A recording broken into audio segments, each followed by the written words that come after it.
Hi, folks. This is Don Meisner with the North Country Fishing Report. One of the things that, and this isn't necessarily just solely about fishing, but I think it's important that we be aware, become enlightened of things that we might not have been aware of the world around us here in New York, and some of the things that we should be aware of. And two of those things, first of all, is ticks. I haven't talked about ticks in a long time, but the DEC has put out new awareness memos of the dangers of ticks because we've got huge numbers of them here in New York. And the danger is not just of Lyme's disease, but there's other serious diseases that are passed by ticks. But one of the things that we can be aware of is how can we become infected by ticks? What should we do to keep that from happening? And there's a number of things that we can do, but I think one of the things that some of you might not be aware of is, number one, they don't die. They don't die in the wintertime. They don't go away. They're still laying under the surface. And in any of the areas that you might go, it's important to realize that the dense woods, thick underbrush are places where they live. And even in lawns, we might have lawns. If we live near the woods, where our lawn parallels or is right next to it, joins woodsy areas, those parts of our lawn are going to be more likely to have ticks in them. Usually growth up to, let's say, 20 inches is where those ticks are going to be. They wouldn't necessarily be higher than that. But as you're going through brush and through the woods, it's important to stay in the center of trails. If you're in the center, you're less likely to be on that adjoining area of thick brush along the trails where you would have ticks get on you. Wear light colored clothing so that if the ticks are on you, you can see them. If you got dark clothes on, they're just gonna blend in. You won't see them as easily. One of the things I used to do when I was much younger, I was really allergic to leeches.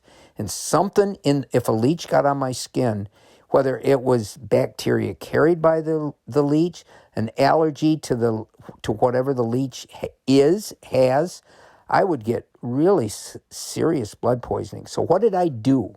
Whenever I waded, like the Deer River, the St. Regis River, those places where there were leeches, any of our streams basically, I would make sure that my socks were over my pant legs. I wouldn't ever wade with shorts on, even though people would say, well, why don't you wear shorts? Well, it's because I didn't want to get leeches. The same thing with ticks. If you make sure that your socks are over your pant legs, so there's no exposed skin.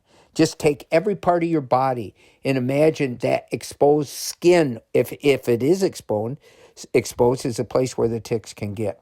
So try to keep as much of yourself covered at all times. Second of all, when you come in from the woods, if you take a shower within at least 2 hours of coming in, you're much more likely to notice any ticks that might be on you.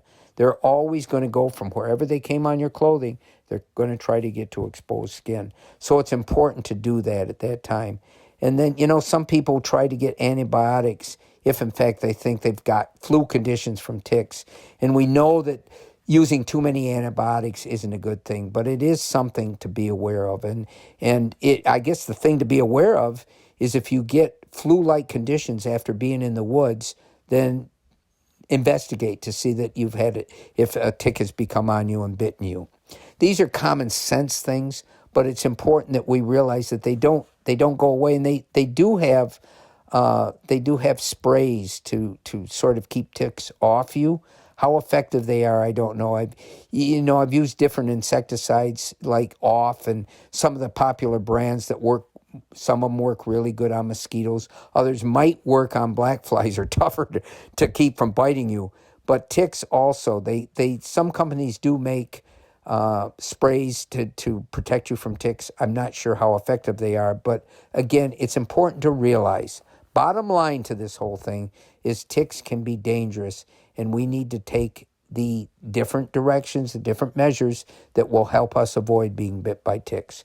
The second thing that I wanted to mention today, and the DEC is talking about this a lot, is that if we're going to be outside, if we're going to be enjoying the winter, it can be just as dangerous for us to get hypothermia from just cool, damp conditions as it is from extreme cold.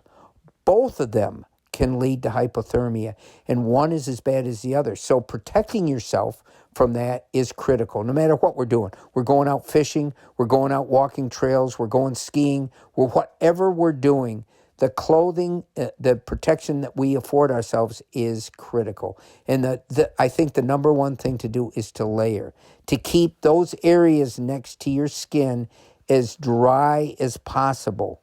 And then you have outer layers of moisture protected and so forth. I guess the key is to keep dry in every way that you possibly can. If on your feet you have extra socks to keep you from being exposed to the cold, to wear boots or shoes that are water repellent or water resistant or they'll say waterproof. The clothing we wear is critical to keeping us warm and insulated from body heat loss. And the biggest way that we lose body heat is by our skin becoming damp and sweating and then becoming wet, and then our clothing becomes wet. It's easier said than done. I mean, some people sweat more, some people are more sensitive to weather changes. But the thing that struck me is it's important to realize that just cool, damp weather can be just as dangerous as severe cold weather. We have to protect ourselves from both. Until next time, folks, this is Don Meisner with the North Country Fishing Report.